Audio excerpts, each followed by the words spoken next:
Good morning. My name is Julie Chamora. I'm with Elegant Restoration, and today we have Alicia from Best Friends Forever here joining us to talk about being prepared for hurricanes, storms, tropical storms, things that might cause you to be evacuated from your home or in a situation where you need to go to a shelter. So let's talk about food and water. You should have a gallon of water for each day for your pets. So we are recommending 5 to 7 days of water for your pet per pet. So make sure you have a gallon of water per pet per day. If you have canned food, go ahead and put that in, but always make sure you have a can opener so you can get into that can, put that right in your kit. And then also dry food, any type of kibble, could be any brand that you have. Just make sure you put it in a waterproof container. We didn't do that today, but make sure you put that in a waterproof container before you put it into your kit. It's really important to have a copy of your medical records with you up to date. So as your shots change, make sure that you get that updated into your kit. And then also you want to have a picture of your pet as well. So if your pet is going to a shelter, it's going to be really important for them to know what their medical records are, what shots that they have had. Next, we want to make sure that if your dog is on any kind of medications, you have at least 2 weeks worth, just in case there's any scenarios you can't get to the pharmacy, they can't do refills, anything like that, or you do have to board your pet. So 2 weeks worth, make sure that it is in your pet emergency kit.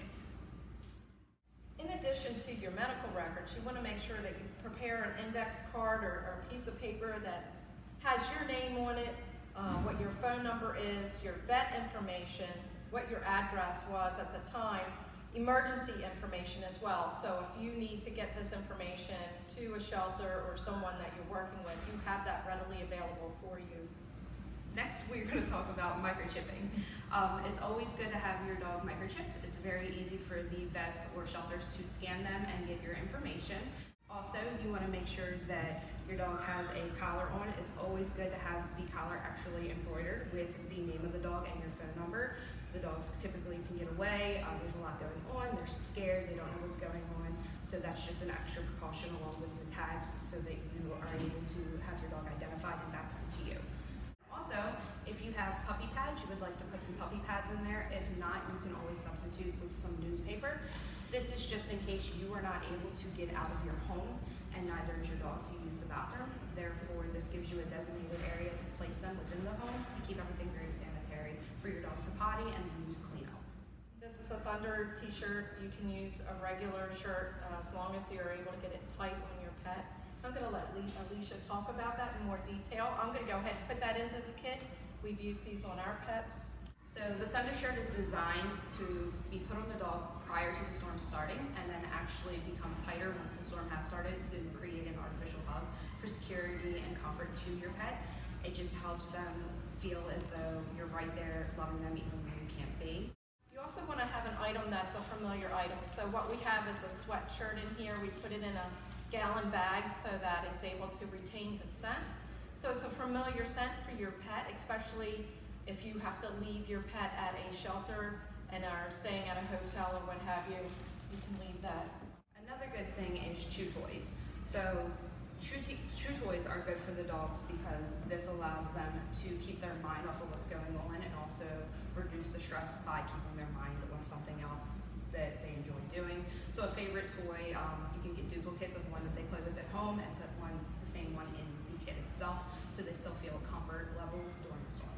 We also have some additional pet bowls that you can easily get, the kind that telescope out and fold up easily so that you can feed your pet, whether you're in a shelter or whether you might be staying in a facility that allows you to keep your pet. And you have all that information.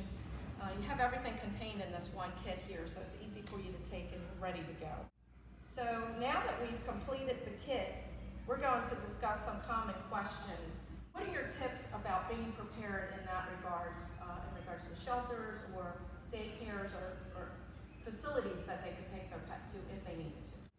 I would do your research. Okay. Reach out to your local facilities, ask questions about requirements via vaccines, costs, space, generators, things along those lines.